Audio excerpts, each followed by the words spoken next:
un país en el mundo donde ir al psicólogo es casi tan normal como quedar para tomar un café. Sí, hablamos de Argentina. Hoy vamos a meternos de lleno en la increíble historia de cómo la psicología se convirtió en algo tan argentino. Y todo empieza con esta pregunta, que es la madre del cordero. ¿Por qué precisamente allí? Bueno, para responderla vamos a hacer un viaje de más de un siglo. Un viaje por la historia, por los conflictos y por cómo se fue creando poco a poco una profesión con una identidad única en el mundo. Esta va a ser nuestra hoja de ruta. Vamos a recorrer 5 grandes etapas que nos van a explicar cómo la psicología pasó de ser, bueno, una cosa de médicos y laboratorios a formar parte del ADN cultural de todo un país. Venga, pues arrancamos. Nos vamos a finales del siglo XIX. Y hay que tener claro una cosa. En este momento, la psicología como tal no existía. No era una carrera, no era una profesión. Era más bien una caja de herramientas que se usaba para construir una nación. A ver, en esta primera etapa, la psicología tenía como tres caras. Por un lado, la clínica, que venía muy influenciada por Francia. Médicos como Horacio Piñero observaban casos en los hospitales, muy a lo Charcot.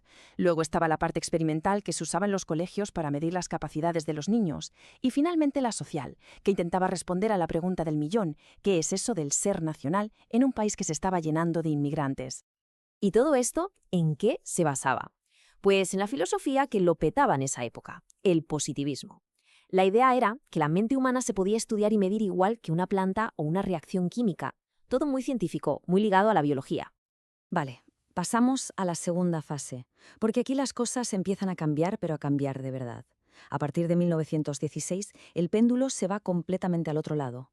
Ese cientificismo tan estricto empieza a perder fuerza y la psicología se abraza a la filosofía. Aquí hay un cambio de chip total. La famosa reforma universitaria de 1918, que fue un movimiento estudiantil brutal, le da un portazo a la idea de que somos pura biología. Y mientras tanto, ¿quién aparece en escena? Pues Freud. El psicoanálisis deja de ser una teoría rara de médicos y empieza a sonar como una herramienta increíble para entender la cultura, el arte, todo. Y es que lo más alucinante es que el psicoanálisis no se queda encerrado en la universidad. No, que va. Salta a los periódicos, a las revistas. De repente había secciones donde se interpretaban los sueños que mandaban los lectores. O sea, Freud se convierte en una especie de estrella pop cultural mucho antes de que existieran los psicólogos como tal.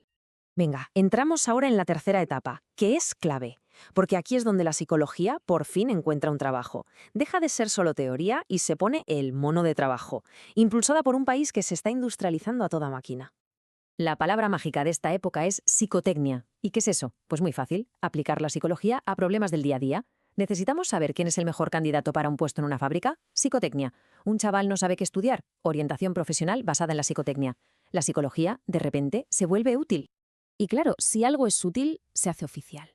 Fijaos en la velocidad a la que pasa todo. En menos de 10 años, ¡pum!, se crean las primeras carreras de psicología por todo el país. El Congreso de 1954 es como el pistoletazo de salida y a partir de ahí es un no parar. Ahora sí, la profesión de psicólogo nace oficialmente en Argentina.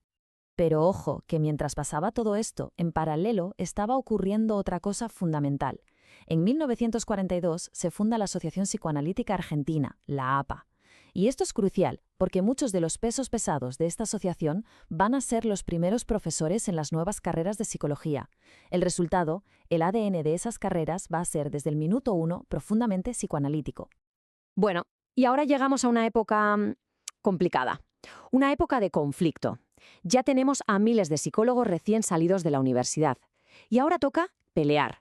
Pelear por su sitio, por su identidad, contra los médicos y contra la política.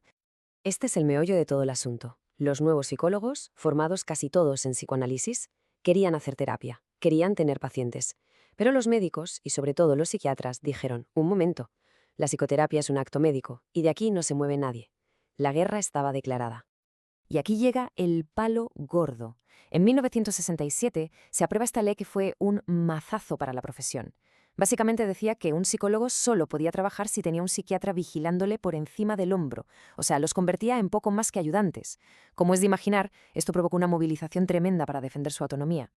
Es que esta frase lo resume a la perfección. Teníamos, por un lado, a una profesión nueva, con una identidad muy fuerte, muy psicoanalítica, centrada en la palabra, y por otro, al poder médico de toda la vida, que no pensaba ceder ni un milímetro de su territorio en la salud mental. Un choque de trenes.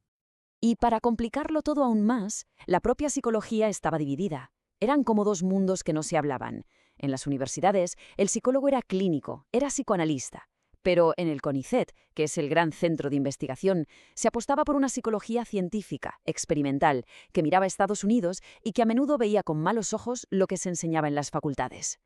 Y por si fuera poco, la política lo tiñó todo de negro. La dictadura cívico-militar, que empezó en el 76, vio en la psicología y sobre todo en el psicoanálisis una fuente de pensamiento subversivo. Se cerraron carreras, se persiguió a profesores y profesionales, gente como Beatriz Perosio, que era la presidenta de la Asociación de Psicólogos de Buenos Aires, fue secuestrada y desaparecida. Fue la época más oscura, sin duda. Y por fin llegamos a la última etapa, a la era moderna. Con la vuelta de la democracia en 1983 se abre un capítulo completamente nuevo, un capítulo de consolidación y reconocimiento para una profesión que había luchado muchísimo. Con la democracia por fin llegó la luz. Llegan las leyes y los reconocimientos por los que se había peleado durante décadas, sobre todo esa resolución de 1985 que por primera vez define a nivel nacional qué puede y qué no puede hacer un psicólogo. Por fin se reconocía su autonomía para ejercer la psicoterapia. El reconocimiento definitivo. Desde los años 80 hasta hoy, el campo no ha hecho más que crecer y diversificarse. El psicoanálisis sigue teniendo un peso enorme, claro, pero ya no está solo. Han ganado mucho terreno otras terapias como la cognitivo-conductual. La investigación científica ha explotado y la profesión está más regulada y organizada que nunca. Pero claro, la historia no se acaba aquí. Hoy la psicología argentina tiene delante nuevos retos.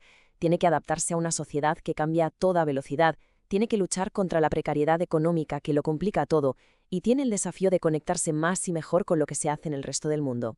Y con todo esto, volvemos al principio, a esa pregunta inicial.